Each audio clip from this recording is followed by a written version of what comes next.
Alright there everyone, how's it going? So today, me and George are here to do this podcast. So let's get into this. First things first, aggro Aaron. So my pet peeve for this week, well this podcast, has to be people who support football clubs that are like 100 miles away and they don't know anything about the football clubs. Now obviously, if you support a club far, far away, you know, me and George are from the West Midlands. If you're in the West Midlands and you support Man United, Liverpool, Newcastle, Arsenal, Chelsea, if you know loads about those teams, that's fine. You're a dedicated fan. It does not matter. But if you're just some glory hunting idiot or some person who knows nothing about the teams, why are you supporting a team hundreds of miles away? Why wouldn't you support a local team? Support the local club, support the people around you. I want to know what team you should support. What team? AFC Wimbledon. Oh. Nah. George, I know what you're like. You supported Villa when you're at your mum's, and you support West Brom when you're with your dad, hanging around with your dad? Yeah, that's not the same thing anymore. Oh, so you just support West Brom now? Yes. Boo! I'm supporting the Villa all the way. I supported Man U when I was a kid, and I was being a glory hunt. You had a bag with it on. A what? I said I had a bag with Man U on it. Exactly, yeah. But I mainly like them because it was the colour red. It was a bright red, and for some reason I like that bright red. I know there was other teams in red like Arsenal, but I don't know. I just like Man U better for some reason. I even went to their football ground, but when I was 12, I just supported Villa because my family do, and it isn't local. I think the club, like the grounds, I've been to a couple of times. You've been to Villa or West Brom? Villa. Oh, cool. I've been to their ground, and I think it was a Christmas disco they did. Oh, that's cool, I guess. Yeah. Yeah.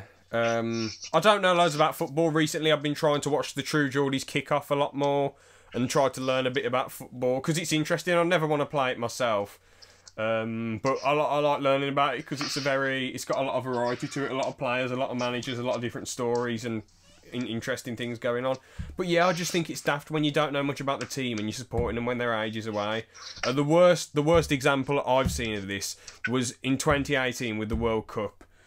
Me and some people on Xbox were like, oh yeah, England, well, hey, you know, we might get this one done. Then this bloke said, who we hung around with at the time on Xbox, he said, I like Spain. I want Spain to win the World Cup and beat England. And we were like, why? And he said, well, they're quite a good team. I said, but surely in the World Cup you'd support your own country. Come on. I know, man. And I was like, are you family Spanish? That'd make sense, you know. Are you half Spanish or? Are you gonna make pizza or lasagna? Yeah. Does he have a love for pizza? Well, pizza and lasagna are Italian, aren't they? Oh yeah. George, what a man. Anyway, he isn't Spanish. I think he thinks pizza's okay and he doesn't like lasagna, even though they're not Spanish dishes. And he doesn't even know much about football. He's a weird bloke. But he's like, I want Spain to win this one. And we're like, why? Because he's not even part Spanish or his family aren't Spanish. It doesn't make any sense why he just supports Spain. Doesn't Messi play for Spain, doesn't he? Or does he play? I don't know. I'm going to look up where he's from. Hold on. Lionel Messi. Is it not Ronaldo who plays for Portugal? Yeah. Yeah, I thought so. Here we go, Lionel Messi. I thought he was Argentinian. But he plays for a Spanish club. Oh, yeah, okay. Well, I don't know why he loves Spain so much. Why he loves the Spanish football team over the English one when his family aren't Spanish. But that's the worst example of it. Like, even if you had those feelings, why would you say to a load of people who are just talking about the football and how well England are doing, like randomly say, oh, I want Spain to win? Like, if it was the if he was originally Spanish or his family was Spanish, or I'd understand, but it doesn't make sense. You can support whoever you want. I don't hate people. Again, with this aggro and stuff, I don't hate people who do these things, all these pet peeves. They just get on my nerves a bit and they're annoying. The things don't make sense. Anyway, have you got anything for Aaron this week? I do, yes. Go on then. People named Rice Scum. Because they think they're so cool and hip, and calling people irrelevant, that now that they're irrelevant. Sorry, George, I can't agree with you on that one. I don't know much about Rice Gum. I know he's a bit of a tit, but just because his name's Rice Gum doesn't mean anything. Well, no, it's not his name. It's more his personality. So people who are like Rice Gum, basically. Yes. Well, there aren't many like him because he's the only one who's really successful, and I don't know loads about him. But I guess Logan Paul, Jake Paul. Logan's a legend. His podcast is amazing. His videos are entertaining. That's all I'll say. Jake Paul's a bit of a tit. I'm not that bothered about him. I mean, some of his. Well, I know Logan was hanging out with that. With more people from other cultures like China and Japan. He definitely likes Japan, but he's been in film there a couple of times. Anyway, I haven't watched much Rice Gum, so I don't know what to think of him. The thing is, I used to dislike Logan Paul as well, but once I started watching his podcast, as soon as Ryan Garcia went on Impulsive, and I started watching more Impulsive episodes after the Ryan Garcia podcast, the most recent one. I did watch the old one as well. I just thought Logan's such a legend, man. Like, what a cool bloke. Mike's cool, and the other people he has on the podcast are cool. The bloke with the massive beard and that other dude. Didn't Mike go on the Mom's Basement podcast?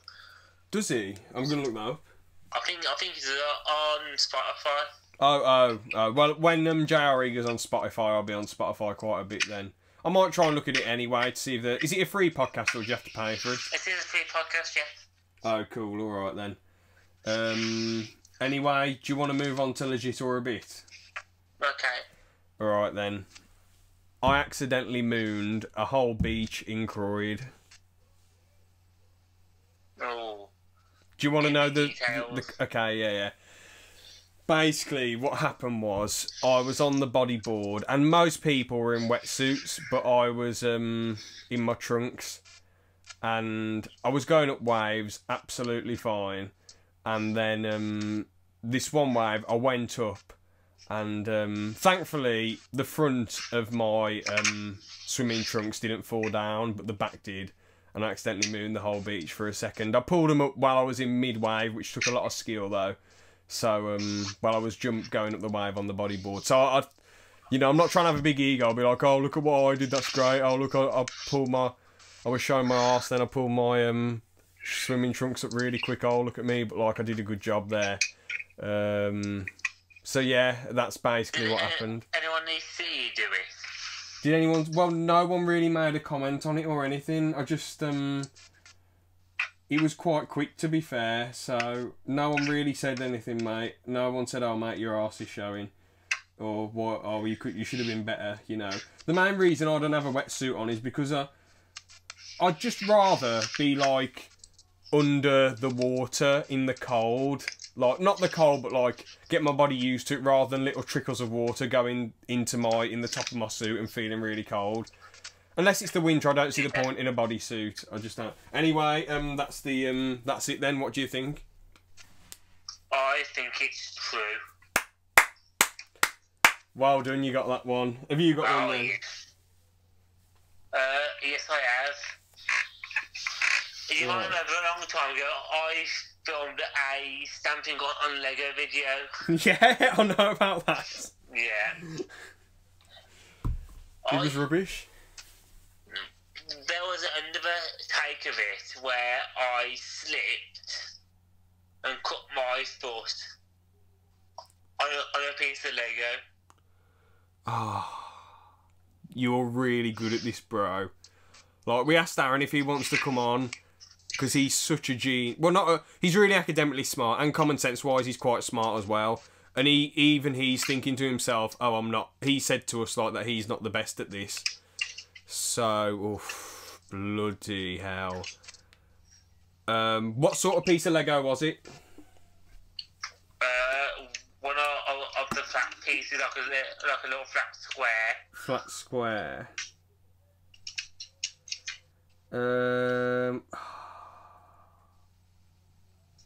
A flat square piece. I am gonna go for lie. It is a lie. Yes, yes, lad. See, because the flat pieces, how would that cut your leg? George, you should have gone for like one of the big blocky pieces. Then I might have thought that I believe it. But... Well, a flat piece, that could still slice you. True, but I just thought it was a lie. I thought, why would you? Surely, back then on your channel as well, you were more like, no offence to you, clickbaity. Like, what's sad, ever since the 5-year video, your videos have been quite good. You know, the Doctor Who reviews we've done are class, in my opinion. The episode reviews are good, the unboxing is good. I know that's only a few videos, but before that, with all due respect, bro, your channel wasn't really the best thing in the world. Yeah, it was quite crap when it comes to it. Yeah. And what was quite sad is that the most viewed videos are like, obviously, the Stamping on Lego challenge, and with all due respect, it's absolute rubbish. I respect that you keep the videos... It is rubbish, you're right. Yeah, I really respect that you keep the videos up there, because it shows you where you've come from. 5 years of weird, average, or below average, or really crap stuff, and then... Ever since the 5-year anniversary, it's just been great. I've actually really enjoyed your content. What made you improve it then? Is it? I think partly it's because you've gone down the Doctor Who route, and the videos are more. You just seem like you're taking them more serious, and it's not just for views. It's not just clickbait. Yeah, I'm taking it more serious, and there's been more people in the Doctor Who community who have been coming over to the channel. Yeah. And supporting it. So has that motivated you to work harder? Yes, it has, yeah. And I'm literally one away from 70 subscribers as well. Great, man, another sub. By the way, I'm not... Anyone who goes and checks out George's channel, I'm not saying the content is amazing, perfect, some of the best stuff ever or whatever, but compared to the previous stuff, it's been very, very, very good in my opinion. But, Thank you. To be honest, the 5-year anniversary was a really good vid, and I thought this is probably one of George's best videos in ages. But then I thought it's going to go downhill again, though. He's not going to keep this. A 5-year anniversary, a nice video, you know, that was really respectful and appreciative of all the things that people have done, you know, and all the cool memories and laughs on the channel, you know. I thought, yeah, he's done a good job, but it won't be good. But you've proved me wrong, and it's been great. So, yeah. Yeah, and there should be a couple more videos coming up very soon. Like, I'm unboxing my Switch again. I did everything when I first got it, but I will be packaging it all. Oh wait, no, yours was it was a Series 12 unboxing of Doctor Who. It wasn't a Switch unboxing. Oh, sorry, I forgot. I know. I did the Series 12 unboxing, but I do want to do a Switch unboxing as well. I want to do the games that I got for it and other bits and pieces. Fair play. Which would be good. Yeah. But yeah, one day I'll do like, because obviously I question YouTubers, or I've done one for Funky Dinosaur. I did one for my mate Molly Boy. Even though George isn't really that famous, I would like to do one for his channel, because even though I've featured on some of his old videos, it'd be good to go into a bit of detail why he stuck it out and why he kept doing stuff and what made him change the content, but obviously into mad detail. We've brushed upon it a bit today, but we'll do it properly in another one. Anyway, have you got... and we've been doing videos for years, like, past both our channels, well, this channel and my channel, back to, like, early 2000s, isn't it now, really? Well, we were filming on, like, a camera. It wasn't early 2000s. It was probably around 2007. But again, we were just messing about. We were just messing about with the camera. We weren't. If you watched it, it's like not very good. I'll talk about my YouTube journey as well one day, but I might do it on a solo podcast. So yeah, that's a good idea for you to do. But it hasn't. It's been somewhat interesting, but that's for another day. Have you got anything else you want to add, or can I move on to the new segment? You can move on to this one. Okay then. Now, this new segment is called what would you do? It's basically a question where you have two options and you pick it. So, what would you do, George? Right, would you rather, you know... No, I don't mean to say would you rather... Well, it is basically would you rather. This is a sentence. Yeah. But we want to give it a different name for the laughs. Okay, then. Be dirt poor, but everyone in your family and all the people close to you live to 90, or be a millionaire, but you only have millions of pounds, but you only live to 60. I think I'd only live to 60 and have a million. Yeah. Why? Because if you got millions and millions of pounds, that means you could do what Walt Disney did and quite No, but the point of this question is that you're permanently dead. And Walt Disney had a lot more than $1 million, I'm pretty sure, to be able to afford something like that.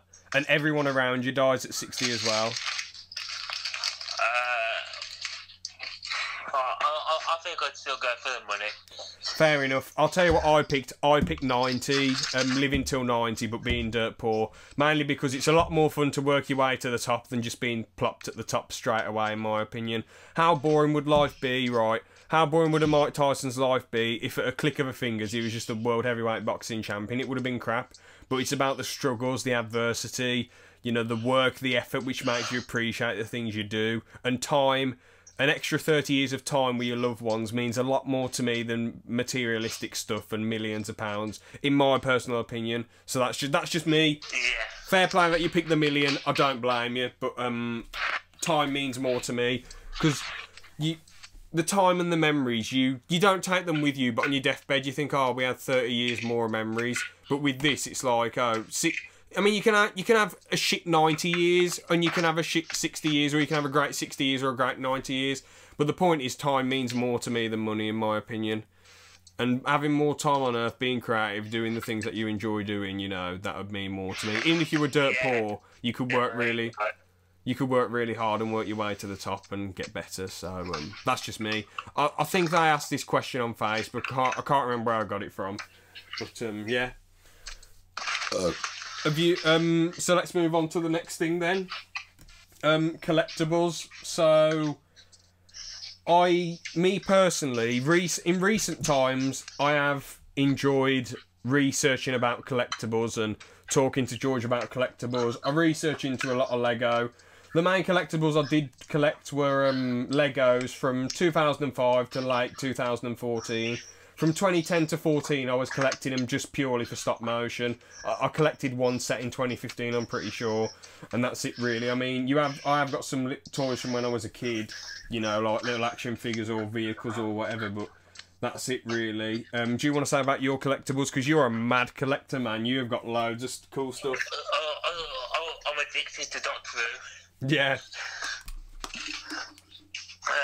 James would have this in the thumbnail, but I collect Doctor Who figures, models, cards, all different types of cards as well, like football, wrestling, any type of card you can think of, I've probably got. But when it comes to it, like the Doctor Who models, I've got around 100 of them, and I've just got a brand new TARDIS version as well, which will be in the thumbnail for you to look at. Yes, sir. But like, and the figures as well, I've got loads and loads of them. I've got 9 TARDISes as well. And those are just the 5.5-inch ones, and soon, like next month, that'll become 10, because the second Doctor one is coming out. Then I've got 4 massive TARDIS sets, which you've seen, haven't you? I've showed you. Yeah, they are They are pretty awesome, not gonna lie. I've got so many figures. It's unbelievable. Like the amount of Daleks there is as well. And you see now how much I've got. Yeah, loads, man, an absolute load. I just want to say quickly though, what I like about your collecting, you've got like a mad variety. Like obviously, the majority of it is Doctor Who, but you've also got quite a few, a few Legos. You've got cars, like model cars, and yeah, I've got quite a few models. Like I've just ordered 6 or 7 James Bond models of the cars, and it's of different cars from different scenes of the movies that they were in. Yeah. Like, name a Bond movie that you've seen recently, like. The last one, the only two I've watched are Skyfall and Spectre, so Spectre is the most recent one. Well, I'm the one for Spectre, but for Skyfall, when the DB5 pulls up at the house, where Bond was born. It's like a scene from that story, and so the background is a picture, and then you've got the stones and the grass modelled into the floor. Okay. I'm going to start connecting there, but there's 138, I think, of them. So there's quite a lot to collect of them. But yeah, I've got quite a lot of Doctor Who and things like that. Yeah. So what is it about collectibles for you then? Because some people collect them because they're addicted, but some people collect them because they've got a massive interest, and other people collect them because like they want to fill their collection and it makes them feel happy, I guess. So what's your reasoning? I collect them because it was they're part of my childhood. They're part of what I've grown up on. I started watching Doctor Who when I was 5, and I'm still watching it until this day. Yeah. And it's just a part of me that I don't, and I never will let go of. Yeah. What's interesting about the Lego that you collect then? Well, I've got quite a few Lego. I've got a Lego Batmobile. Yeah. Which is quite big and nice. I got another Batman set, which is a kind of speedboat looking one, which I brought off of you as well. Yeah. Which I've just recently built as well. And it looks great. I've got 4 supercars. I've got a Mustang, a McLaren, a Ferrari, and a Corvette. Those are pretty ace. So, would you say you collect them because you're a big car buff and they're like vehicles? Yeah, well, there's a Porsche one that's just come out as well, which I fancy. Oh, okay. Fair so dude. Yeah, I think I might get that one as well. And then I've got a little Lego TARDIS as well. Yeah. And quite a few Lego figures. And I have 2 little Avengers sets. I was just gonna say as well, when do you think like collectibles, like having When do you think collectibles become unhealthy? Because there are some people out there who collect loads of like Cuddlies and My Little Pony stuff, and while they're growing adults, which is a little bit too mad. Well, it's just what you like. Like, if I was like 10 years older and I had my own place, but like I had a room dedicated to Doctor Who And Lego and models and figures and bits and pieces everywhere. Yeah. Somebody was thinking the same as what you would probably think of. But I feel like Doctor Who, there's a lot to it. There's loads of different figures and situations. My Little Pony, I can't see how, like, a load of ponies that are, you know, seem very similar, and I just don't understand it that much. I do know one dude who's got a few pony toys, and they said they pony cuddlies, and I'm not close mates with him. He's a mate of a mate. But I've talked to him on Messenger a bit in this group chat, and I asked him, why do you even have those? And he's like, well, they'd stop me from killing myself. And I was like, oh, how come? And he said, I don't know, they were just good therapy. It's just nice to have them there. And I said, this is weird, but I did say, so what, do you have them in bed with you? Do they like... No, I don't mean like him having it away with them, but I mean, do you cuddle them in bed or something like a kid? And he said, no, they're just there just to be there, to just look good. I'm like, well... Fair enough, I guess, but like... He has a special time with some of them. Yeah, I mean, hopefully he doesn't do what... Hopefully he doesn't do what Trevor did to that teddy bear in GTA 5, but, yeah. I wouldn't imagine he'd do anything like that. He also watches the show as well, and I said, what's actually good about this show? Then that has a low rating, and I said, isn't it a bit childish? And he was like, well, they've upgraded the show, it's not as childish and girly as it used to be. And I said... But what's good about it? And he said, oh, it's just alright. And I'm like, oh, okay. Obviously, if you collect pony toys, I've got no problem with you. But, I don't know, you just think, I don't know. I'm sorry if I've offended anyone, but it just seems a little bit odd to me.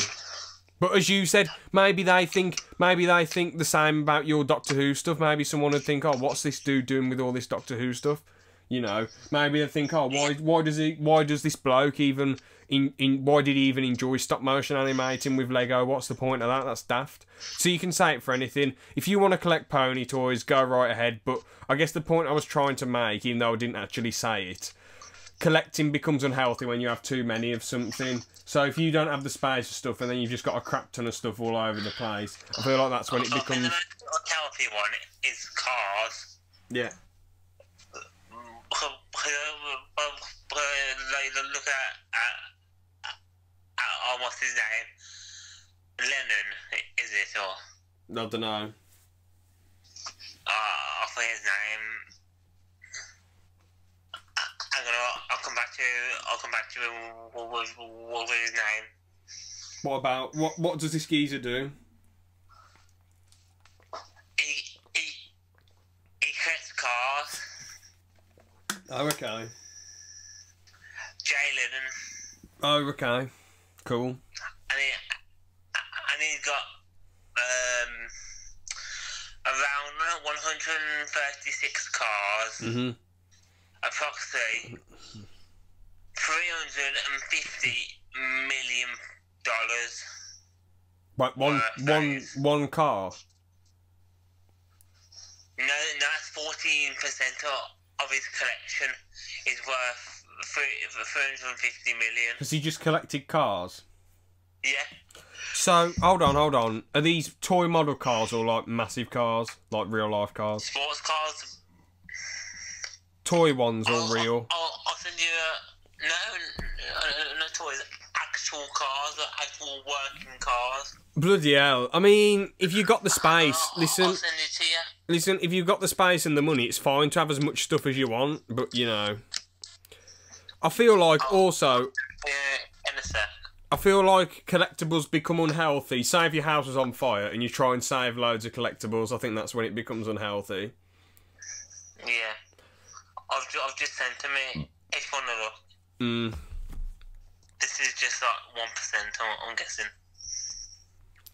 Well, yeah, he's got more than enough space, hasn't he? Awesome collection, yeah, really cool. He's got loads of space and loads of people are coming to see his stuff. All I will say, though, George, would you go and...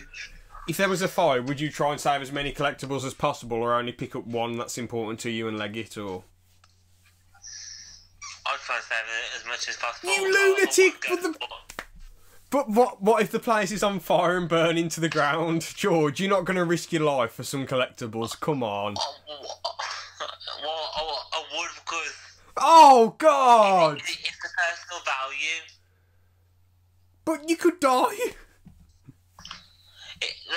But let's put it like this. If you had your dick chopped off... What the hell? That has nothing... That's not the same as a collectible. In the middle of a room that was on fire, would you go and get it to stitch it back on? No, because fire, and it was in the middle of it, would you get it to stitch it back on? Well, the damage is done. The damage is done, George. No, but it can be fixed on. No, but it won't be useful again. Just think that everything still works. If you just put it back on and it all works again properly. If that was the scenario, then... But the thing is, but it's not the same. You can re-get figures. You can't re-get your penis if it gets cut off. Well, you can. You just cut somebody else's off. That's horrible. You just go to the butcher's and they just slap a sausage on there. No. But the point is... A big Richards one. The point is... That isn't even how it works, George, because it isn't replaceable. It's like, oh, would you, if someone cut your hand off and your hand was in the middle of the room, would you go and rescue it? Well, there's more chance I'd rescue a hand than a collectible because a hand is replaceable. Well, it isn't replaceable, but what I mean is maybe they can reattach the nerves, I don't know, but it's unlikely, but I suppose you would try and rescue it, I guess. Yeah, well, I'll go for my most valuable one. Fair play. If it's just one valuable one, pick it up and leg it out there. But if the whole building's burning down, you might as well just leg it. Maybe try and, if your phone's near you, pick up your phone and run. But obviously this would never happen. There's probably not going to be a fire at your house or my house or the majority of places, hopefully.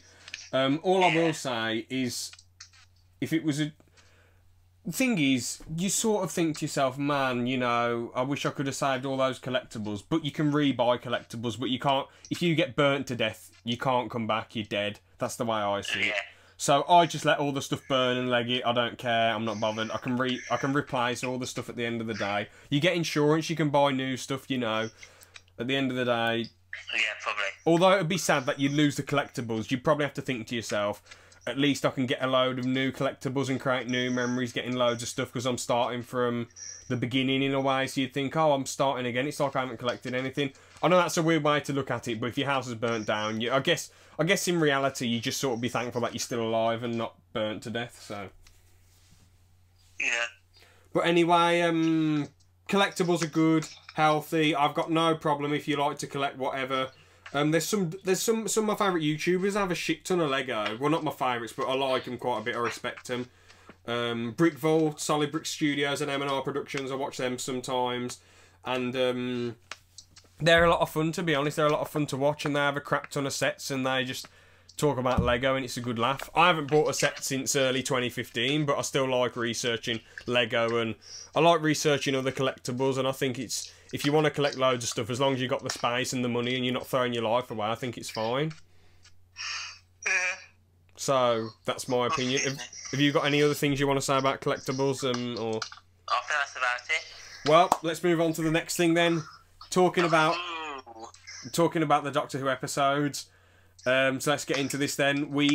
Last one we got to was Planet of the Ood, so let's talk about that then. So, Planet of the Ood was a lot of fun. Or was it Fires of Pompeii? That was after the Fat episode. Oh wait, we talked about Fires of Pompeii, didn't we? We talked about Fires of Pompeii. We're on to the next one. Yeah, so Planet of the Ood then. So it was awesome to see the Ood come back. To be honest, they were in the same condition that they were, well, same position that they were in back in the Satan pit, and what's the other one? What's the other part? Impossible Planet. Impossible Planet.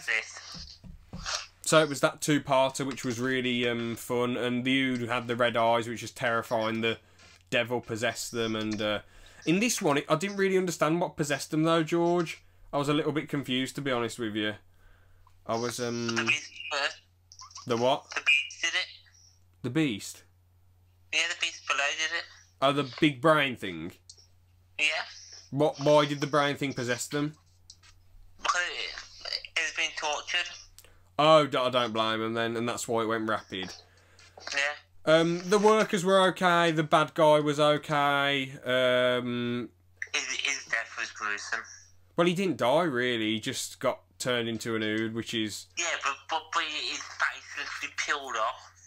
Yeah. I mean, what did he have? Didn't he drink something and then he became an Ood? Yeah. Alright there, just a few little mic problems. If you've got this far in the podcast, it would be very much appreciated if you could, I don't know, help me maybe. I've got a Blue Yeti, I plugged it into the Apple Mac and it's just not working.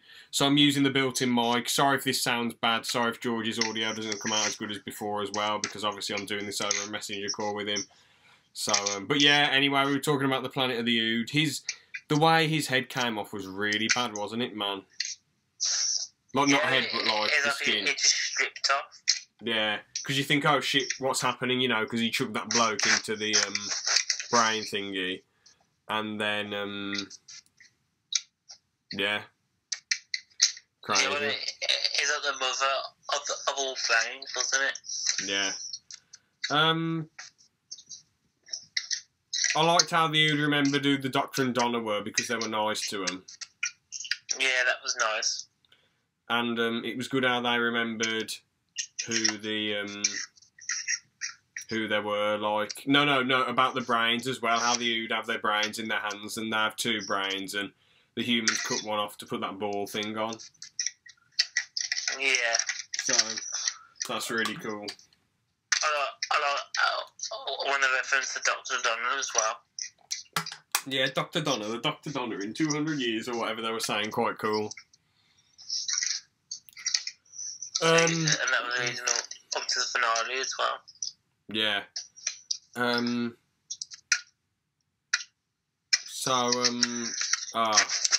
Next episode was the overall good, really good episode. Really enjoyed it.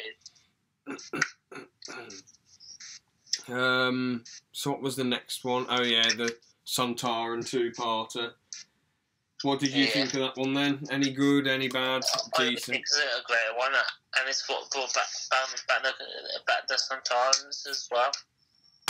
Yeah, I didn't even realise there was a previous villain at first till my dad told me, oh yeah, they're in the old Doctor, and I was like, oh really? And he was like, yeah. I was saying pretty cool. Yeah, they were in the third Doctor's era. Yeah. Which is like 1973. I like how the Sontarans are just insanely heartless and they don't really care about anything apart from war and being the coolest people in the world and all that nonsense. And yeah. I loved how Martha came back. I like the Atmos stuff, but I didn't really like the what's his name? The kid, the teenage bloke. He got on my nerves a bit. I know. Yeah. He was a bit too OTT. It was kind of cool. His character came around in the end, and he was like, "Yeah, he saved the Doctor from blowing himself up because he teleported the Doctor." Yeah. So that was pretty nice. Can't really. What did you think of the Sontarans themselves? Yeah, it's weird how they're really short and their heads are massive. But I suppose that's just how it is, isn't it? They look like quite realistic, like you knew people were playing them. They weren't like some CGI monster or anything. So that was kind of cool. I mean, clones bred for war. You don't really need more than one, do you? Yeah. So, next one. What was it? Oh, Doctor's Daughter, another great episode. Really enjoyed that one, to be honest. It's quite cool how David Tennant married her in real life in like 2011. That was quite cool. And she's the daughter of the fifth Doctor as well. Do you reckon that's why they picked her, or do you reckon they picked her because she was a good actor or actress or both? Picked her because she was a good actress. Yeah. But yeah, she was cool. I didn't really like the fish people that much, but I liked how Martha was there for another adventure, even though the fish stuff was a little bit meh. It was alright, I suppose. It's just humans fighting fish people, which is a little bit questionable and weird, but there you go. Yeah. I was like the half. I'm not a fan, but each to their own. Yeah. I like the ending how the Doctor, he still has his, you know, he still doesn't want to kill anyone, even though that bloke shot his daughter, and if he had killed that bloke, the bloke wouldn't have been able to shoot his daughter or any fish people, but there you go. Yeah, but thankfully she did live it in the end. She did, yeah. The Doctor's genetics in her brought her back to life. So maybe we'll see it back in the show one day. Yeah, hopefully that'll be cool. Fingers crossed. Yeah, definitely. But yeah, overall, pretty great episode again. What next? It was the Unicorn and the Wasp. Yeah, Angela. Oh, what's her name? Angela Christie. Agatha Christie. That's it. Yeah, another pretty enjoyable episode, to be honest. I did enjoy this one a little bit, you know. I like the twist at the end, how it was that woman's son. What else did I like about it?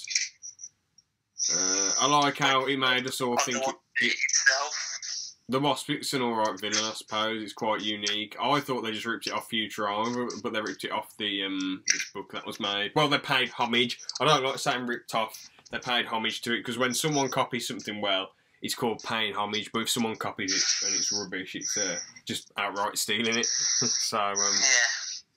And obviously you have to add your own original spin to it. In the Doctor, in the Futurama episode, it was just some big bees or wasps stinging a fry, and then it gets revealed that it was Leela who was stung, but they were only in a bit of the story. For this, the Wasp was the villain for the whole thing, and it's way different to Futurama, so that was good. And I always liked how it tied in at the end. Yeah, because she forgets everything because the Wasp dies. Yeah. So that's weird, but it's good. Overall, a decent, fun history episode, I suppose. Bit enjoyable. Not as fun as Doctor Who with William Shakespeare. No, Charles Dickens, but better than Doctor Who with William Shakespeare. Yeah. What's the next one then? Let's just keep going through, and we might as well just try and get them all done. I think the Doctor's Daughter, and then we've talked about the Wasp one. Turn Left. It's not Turn Left, it's the two-parter, isn't it? I'm starting to think what the it's the Forest of the Dead and of the Lively Forest of that's the it, Dead. Yeah. Two of the best episodes ever, in my opinion. Absolutely loved it. I like how they were really, really practical with it. How they, what's it called? How shadows were the killers. You know, they were the things that killed people. They didn't need some big alien or some massive prop or loads of CGI. Yeah, it was the Basta Nevada. Yeah, it was just shadows killing people. But you understand why the shadows are pissed, because their forest got took down, so that makes sense. It's just really good practicality. The same with Blink, really, with them just using angels in different poses. You know, so it's just insanely practical. What are there many other episodes that are this practical in the future, or? Yeah. Oh, cool. All right then, that's cool. I'm trying to think episodes in the past if they were this practical, because a lot of stuff costs a lot to make. I suppose when they have a human as the villain, mostly it's quite easy. But I think like a CGI monster would be the worst to do. What do you mean? The what? I think a CGI monster would be the worst with money wires. Who's that? A CGI monster. Oh, who are you on about? Have I seen it? Has it come up yet, or? No, a monster that's CGI'd onto the TV. When's that? If you no, it's not a villain. It's like, you know, how you'd have like a normal human being a villain. Then you got an alien being a villain. Yeah. But it's CGI. Oh yeah, of course. Well, some of them are. Obviously, the Yeah, that's what I was saying. Not a lot of the Daleks are not like normal metal things that they've made, but then when they fly, it's CGI, obviously. Yeah. Because they can't make a Dalek rolling about fly. That's way too hard. But yeah, this was just. And they look cool when they fly as well. Yeah, they do. They do look good. It was just, but yeah, this is just really practical, and I liked the emotional stuff with Donna when she was stuck in the dreams. I like the stuff with Dr. Moon, how you didn't really know where his loyalties lied because he didn't really care that everyone was in a dream and kept saying, "Oh, you forget," and then after that, he's nice to the people who end up in the simulation. That woman. Oh, what's that woman's name? The woman's friends. Oh, the one who knew the doctor. The doctor's real name. River Song. Yeah. Well, what? River Song. River Song, yeah, whatever her name is. I like how she ends up there. Like she ends up there, and Dr. Moon's cool. I reckon and it's quite heartbreaking what happened about the little girl because she was going to die, so they put her genetics into the machine, and her mind runs the whole thing. Yeah, that was a nice ending for. And I'm thinking maybe Dr. Moon was an AI that was just corrupted because they messed him up, but once they fixed the system, it worked. And I like how all the people. How did the people get teleported? Did Dr. Moon teleport them or something? Probably, yeah. How come they didn't teleport the Doctor and that woman and the crew? No, I don't know, actually. I don't think it was ever explained. Yeah, I can't even remember the specifics myself. Maybe it's because Donna teleported and they caught her while she was teleporting. I don't know. What else about the episode is cool? The ending's quite cool. How they all of them die, but you see a nice happy ending. It's quite heartbreaking that bloke with a stutter actually existed. And Donna's like, "I'll find you," but then obviously at the end of series 4, well, she's definitely not bloody finding him because she's forgot everything. So that's quite. Oh, spoilers! But you know, you should have all. If you're watching this, you know I can talk about future episodes. You should know that there's spoilers coming up. Overall, amazing episodes. Absolutely love this 2-parter. Some of the best stuff of all time in Doctor Who. Just great stuff. Amazing. Next episode. Have you got anything else you want to say, George? Hello. Yeah. Have you got anything else you want to say, or? I don't think so. Alright, awesome. Next episode, it's midnight, isn't it? It is, yes. This episode is another really, really good one. Again, another really practical good one as well, because you can't even see the villain at all. Basically, what happens is the Doctor goes on this tour on this bus, and this creature rips the front of the bus off, and it goes into it keeps bashing on all the sides of the bus. Then it takes over this woman, and she's the only one who can see. She's like, "It's coming for me." Then it mimics everyone over and over and over and over and over again. And then the people on there are so utterly stupid. They get on my nerves, but that's the point of it. But basically, they want to kick that woman off the bus because she's been possessed by the creature. And they're like, no, they all want to kick her off, but the Doctor's like, no, don't, this is a creature, you know, you don't want to kill it and blah, blah, blah, let's learn about this. And they're like, no. Which it's quite sad because the Doctor tried to save the creature's life, then the creature stabbed the Doctor in the back, and then because the Doctor got caught in this thing and they were going to kick him out, throw him out and kill him, get him killed. He looked really scared, which was quite sad and understandable. But then the air hostess sacrifices herself. She grabs hold of the woman who was possessed and opens the door, and then they both get sucked out. I just thought, oh, well, what a bunch of idiots those other people were, because they would have just ended up getting possessed, and stupid, absolutely stupid. But overall, amazing episode, really emotional, really cool, gets you on the edge of your seat, you don't know what's going on, and practical and smart. Alright then, everyone, we're back. So yeah, Midnight, amazing, fun episode. You got anything else you want to say, or do you want to move on to the next one? I think it was quite a mysterious episode as well. Yeah. 100%. That's about it. Anyway, on to the next one. Turn Left. I absolutely love this one. I didn't think I would love it that much, but I love Rose coming back. I know Rose, I've said before, Rose isn't one of my favourites. She gets on my nerves a bit in Series 2. Series 1, I thought she was amazing.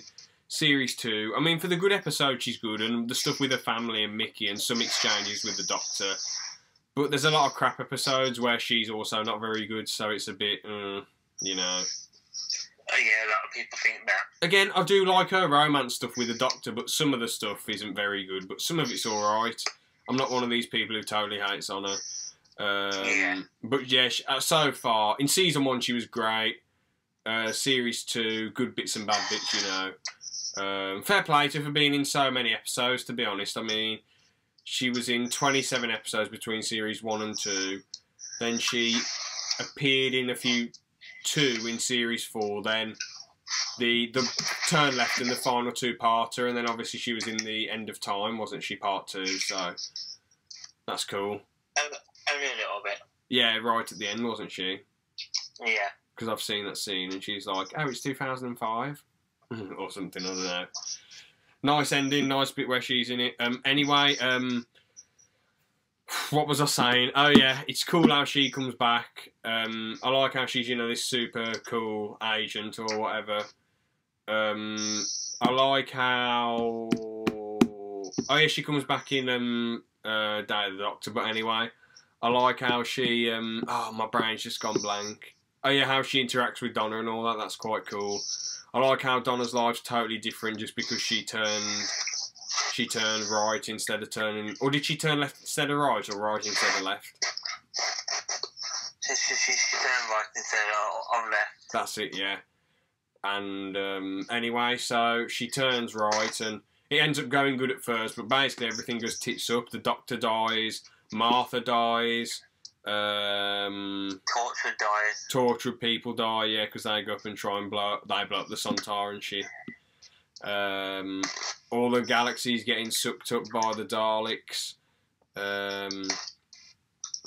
Loads of people get killed. The whole world's basically... Oh yeah, the Titanic ship crashes. It basically shows you what the world's like without the Doctor. And just... Yeah, especially like into Buckingham Palace. Yeah. And I absolutely love the ending. Basically, Rose says to Donna multiple times, yeah, you're going to have to die, sorry. But it's sort of done in a clever way, because she doesn't actually die. She comes back, but she does die for that moment. So what happens is she goes back in time, tries to stop the other Donna from turning left, but what would have that Donna even done? If she saw another Donna, she would have gone, what the hell, shut up. And so obviously the only way she could have stopped it from happening was jumping in front of the truck and dying. Then Rose shows up, whispers something to her, and the other Donna says, oh, I'm not going that way, traffic, I'm going to turn left, boosh. I can't believe this is all Donna's mum's fault. What an absolute idiot. She's the worst mum in the whole Doctor Who. Yeah. I thought Martha's mum was bad, but nah, Donna's mum's just an absolute utter tit. But you do absolute Wilf, though, don't you? Wilf is an absolute legend. Wilf is probably the best person in anyone's family. He's just such a cool bloke, great character. Just really like the bloke, respect him, you know. Yeah. But yeah, amazing episode. Then the Bad Wolf stuff at the end, that was amazing. And everything just said Bad Wolf, and you think, oh my god! It's just awesome. So yeah. I did that words on that episode as well. What were his last words again? It's the end of the universe. Oh, yeah, that's it. How did that mean? What did Bad Wolf mean in season 1? Because the universe didn't end at all. Like, the Rose saved everyone, and the Doctor saved Rose. If you look up, once she changes the words of the station, that's what that platform was called. What station? In the game station. How did that mean the end of the world then in the series 1? Because the game station that they were on was called Bad Wolf, and she sent Bad Wolf through her own time stream to make it come to that moment in time. Oh, okay. Cool. Yeah. Anyway, amazing. The Imagine, George, did you watch that one live then when you was a kid? Yes, I did. Were you like shocked when you saw the Bad Wolf stuff? Yeah. I'm so thankful I'm watching it now. Well, in a way I sort of am, and I'm not thankful I'm watching it now, because if I watched it when I was a kid I would have been like, whoa, next week, I can't wait! But I would have been so agitated. I would have been like, oh, it's taking forever and ever and ever. But now, obviously, I can just watch it quickly. I can get through it. Okay. And how about the Doctor's regeneration? oh, yeah, that's in the next episode, isn't it, though? It is. So, yeah, what's the first part called? Stolen Earth. So the Earth gets teleported, and then everyone's like, everyone's like, what the hell is going on here? So, the Earth gets teleported, and you think, how's it surviving without being so far from the sun and having so much, having the moon there and all that stuff, and loads of other planets have been teleported. I love how the Rhino Police come back for this one, and Moto Toto, and what else? Yeah, I like I love how all the characters come back. Some people hate it because there's so much going on, but I just love everyone coming back, to be honest. I love everyone being in it. Yeah, it is the best.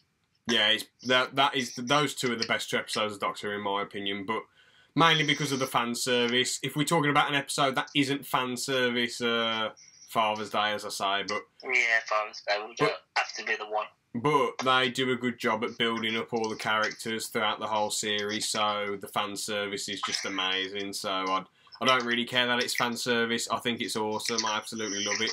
Sarah Jane, Harriet Jones coming back, and Sarah Jane's computer and her son, and the Torture crew and all that stuff. And, you know, all the characters meet up, and they wouldn't really ever get another chance to meet up. So I don't see why some people don't like this fan service, to be honest. I have no idea.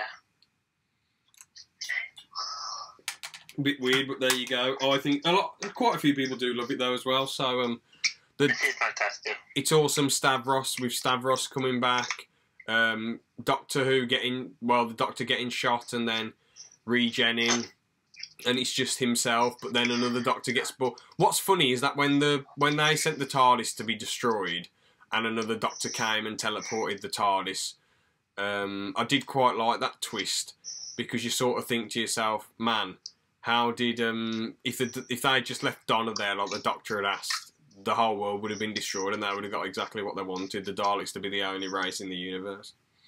Yeah, and the Sycorax had helped as well by chopping off the Doctor's hand. Yeah. Oh yeah, true, otherwise there wouldn't have been another Doctor to save the TARDIS. Yeah. So, that's quite cool. I like how Donna actually is the most important person in the universe. That was a good twist. She saves the day. What else? Harry find out how the Doctor Donna is as well. Yeah, that's really awesome as well. Harriet Jones getting killed was cool. That was a good bit. Martha threatening to nuke the world so the Daleks can't destroy it. That was cool. The Daleks' plan to destroy the universe, as I say, was cool. The crazy Dalek who stabbed him in the back, that was hilarious. That was so funny, that lunatic Dalek. Yeah, Khan.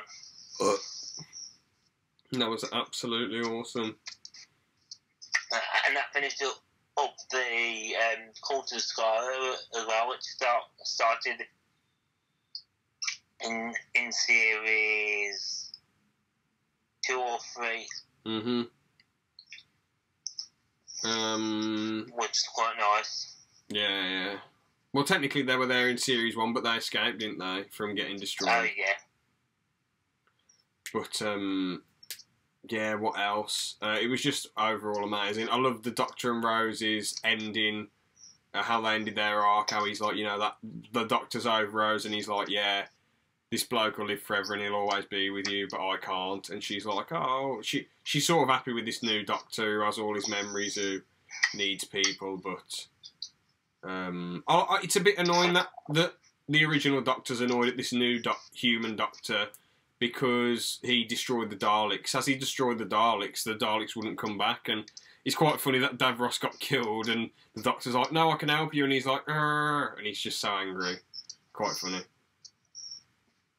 Eowyn Davros has supposedly died quite a few times in Doctor Who's history. How did he die then? Is it something like getting shot? Can he come back from it, or worse? Well, he normally escapes. Oh, he normally escaped. Oh, okay. I mean, if he gets... So, if I showed you an older Dalek story, like Genesis, which has been named the best Doctor story of all time, I think you'll enjoy that. Well, perhaps a Doctor Davros story. Oh, okay. Anyway, overall, best episodes ever of Doctor Who. Really amazing. I like how Mickey and Jackie are there as well. Might have been cool if Pete Tyler showed up, but hey ho. K9 made a comeback, didn't he, for a scene? He did, yeah. Which was awesome. Yeah, just an amazing episode. I love how all the characters' arcs end. I love how Rose goes back to her universe. Martha and Jack walk off, and Mickey's like, "Yeah, my grandma, my nan went peacefully, so I can come back to this universe now. There's nothing in that other universe for me." Well, I don't understand. If Mickey can stay in that universe, if Rose loved the Doctor so much, why didn't she just stay in this universe? Doesn't make much sense.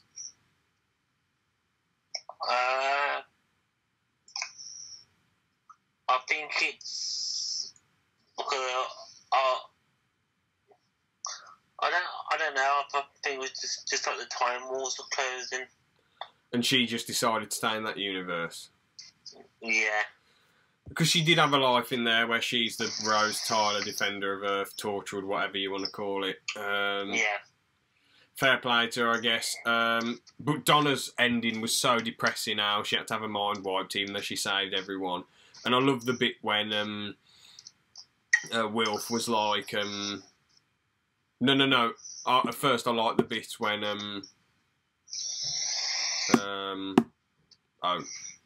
when the I just had a brain fart.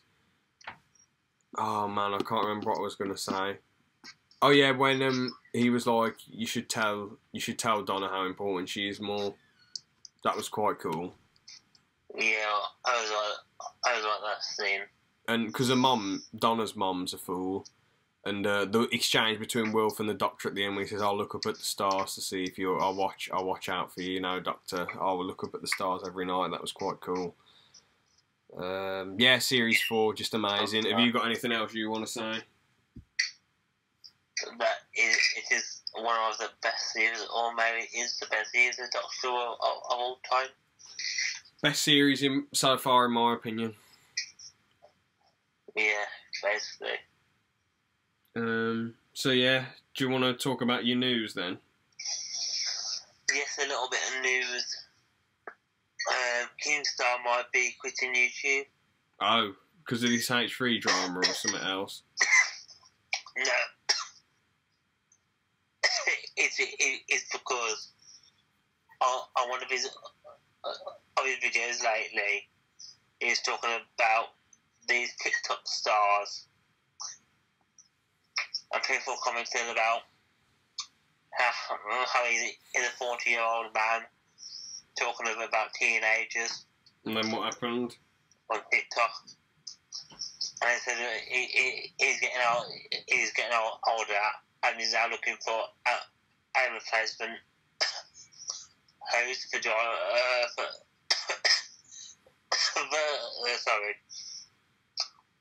He's looking for a replacement host for the show. So does he sort of just think stirring drama's a bit daft for someone of his age and talking about teenagers? And He's getting a bit old now. He's probably made his money. I mean, what do you think? Because you're a big fan of him. I think he's a bit of a stirrer, but I'm not really bothered. You know, he makes his money. I think he should stay. If you was him, how much longer would you do this for then? Because, you know, it just seems... Do you think you'd want to go down a different route creatively? But if this is all he's done for years and people come to him for the drama and all that, I suppose. Much longer would you stay for? For about 3 or 4 more years. That's a fair comment. I mean, at the end of the day, he's got an okay legacy on YouTube because he's the most famous person to report on drama news, but yeah. I don't think anyone will be able to replace him. He's done some bad, weird stuff, but again, I watched his videos a little bit, but they're just not really my type of thing. He's okay though. He's not as bad as people make him out to be, but he's just a massive stirrer. That's all he is really. He's nothing horrible or anything. It's a bit annoying when he stirs, but that's his job. That's what gets people interested. So there you go. It is, yeah, you're right. Are you gutted that he's quitting then, or are you not too fussed because he's probably got thousands of? I am a bit gutted that he's quitting. Yeah. I mean, let's look at how many. Who would you like for him to replace him, as you're big in the drama community? Well, as you know, loads about the drama community. No one could replace him, really. So you just want it to end then, once he leaves? You don't want anyone else to report on it? No, because when you watch drama, you watch it for Team Star. I guess maybe he just does one final video saying, yeah, goodbye. Or maybe this is a publicity stunt. I mean, it says he's done over 1,000 videos, so you've got a lot of cool stuff to watch, I guess. Yeah. Anything else you want to say about that news then? Then I can end this episode. That's about it. Alright then. Thanks for watching, guys. See you in the next one.